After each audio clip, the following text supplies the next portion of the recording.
waxaa guud ahaanba gobolka Badhan ee Somaliland maanta oo Sabti ah si nabadgelyo uga bilaabmay imtixaanaadka shahaadiga ee Somaliland ee fasalada 4 iyo 8aad.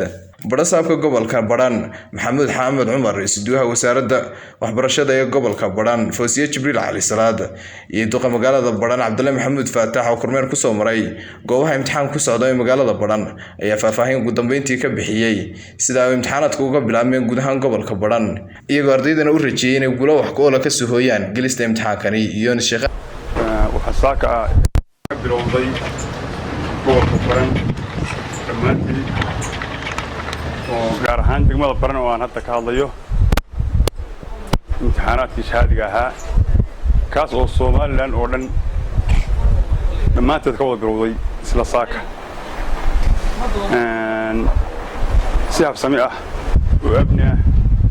oo nabadgelyo noogu bilowday kuna socda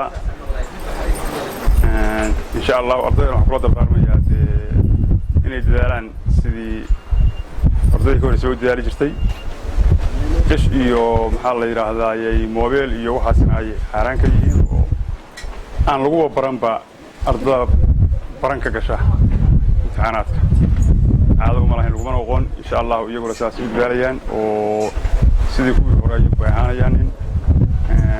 هذا هذا كنت أدعو أنت وحنا كور بحيث كنت أستلمان وها كلا وخبره. maanta ay bishu tahay 19 bishii lixaad oo ah maalintii ay ku mudaysneyd in uu dhaco ama qabsoomo imtixaanka shahaadiga ah ee fasalada 8aad iyo fasalada 4aad ee jamhuuriyadda Somaliland. alxamdulilaahi rabbil caalamiin ka gobol ahaan si fiican jawi qurux badan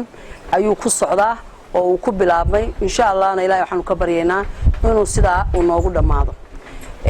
taasi waa taa oo waa mahadnaq ilaahay baana mahad iska leh mahadda kale waxaan u mahad celinayaa madaxweynaha jamhuuriyadda Somaliland oo runtii markastaba la socda xogta imtixaanka iyo meelaha uu marayo wasaaradda waxbarashada oo horeeyay wasiirku wasiir ku-xigeenka agaasimaha guud iyo gudoomiyaha xafiiska imtixaanaadka runtii hawlkarnimada iyo dadaalka dheeraadka iyo halka ay maanta soo joojiyeen masiirka ardayda maanta u fadhiisanaysa imtixaanka alxamdulilaahi rabbil caalamiin markaan ka warbixiyo gobolka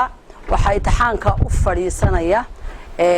ardayda dugsiga sare waa 436 arday halka ardayda dugsiga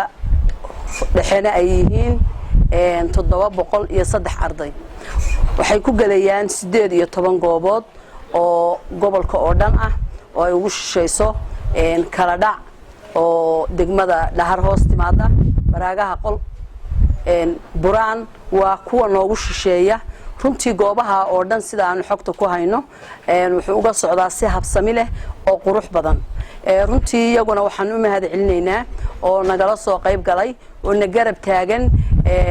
barasaabka gobolka Badhan Maxamuud Xamed Cumar iyo gudoomiyaha degmada gudoomiye ku-xigeenka runtii si fiican bay noo garab taagan yihiin ciidankii iyaga keenay waad arki doontaan marka ma sha Allah si qurux badan bay hawshaas u socotaa ilaahayna waxaanu ka baryeynaa inay imtixaankaas uu ku soo dhamaado guul waxa kale oo aanu ducaynaynaa inay macnaha guul ka soo hooyaan dhammaan ardayda galaysa imtixaanka shahaadiga ah inuu ugu soo dhamaado guul iyo barwaaqo ayaanu rajaynaynaa insha Allah. waxa saaka si toos ah u furmay imtixaankii shahaadiga ahaa 19 bishii lixaad 2022 wuxuu guud ahaan uga furmay gobolka Badhan xarumihii loogu talagalay si nabadgelyo ah uga furmay waxaan marka koowaad u mahad celinayaa Rabbi subhanahu wa ta'ala waxaan kaloo mahad gaar u soo jeedinayaa madaxweynaha jamhuuriyadda Somaliland wasiirka wasaaradda waxbarashada agaasimaha guud wasiir ku-xigeenka madaxa hay'adda madaxa waaxda imtixaanaadka Daawud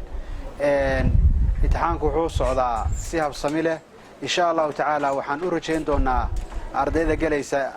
fasalada 8aadka iyo form 4kaba guul baan imtixaanka insha Allah ta'ala uga rajaynaynaa waxaan had iyo jeer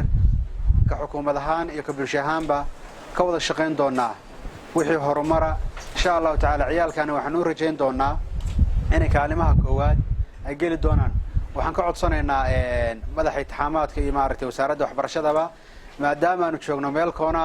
in ardayda had iyo jeer tixgelin gaara naloo siiyo insha allahu tacaala iskoolarshibada soo baxay waxa soo baxay insha allahu tacaala in loogu roonaan doono taasuna ay noqon doonto dhiirigelin koowaad waxaan aad iyo aad mahad gaara mar labaad ugu soo jeedinayaa guddoonka waxbarashada gobolka oo arrintaa xil iska saaray sidii maaragtay habsi socodka lahayd ay maaragtay arrintaa uga shaqeeyeen aad iyo aad baad u mahadsantihiin asalaamu calaykum waraxmatullahi wabarakatuh Ahmed Star TV Ayrigabo